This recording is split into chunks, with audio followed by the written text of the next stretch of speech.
Shri Swami Samarth. Good morning. कशा आहात माझ्या मैत्रिणी? तर आय होप मजेत असताल, पण मी तर मजेत नाही, कारण कालपासून खूप नाराज होते. कारण इथल्या शेजारच्या व्यक्तीबरोबर माझे वाद झाले आणि मग मी थोडी नाराजच होते. तर आत्ता मुलांचं आवरून दिलं आहे, शाळेत गेले आहेत, तर सकाळचे वाजले 10. तर आज खूप लेट चहा ठेवला आहे, नाही तर मला सकाळी उठल्या चहा प्यायची सवय आहे. चहा पिल्याशिवाय मला काही कामं सुचत नाही.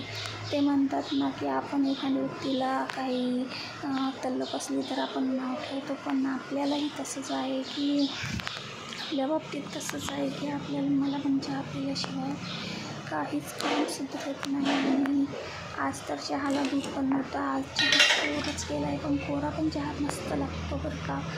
तर तुम्ही चहा दुधाचा घेता की कोरा हे मला कमेंट करून नक्की सांगा. आणि तर आमच्या इथे मिस्त्री येतात, त्याच्यामुळे त्यांना पण द्यावाच लागतो चहा. मग म्हटलं सोबतच करू. आत्ता ते आले आहेत आणि त्यांना पण केला आणि मग मला पण केला.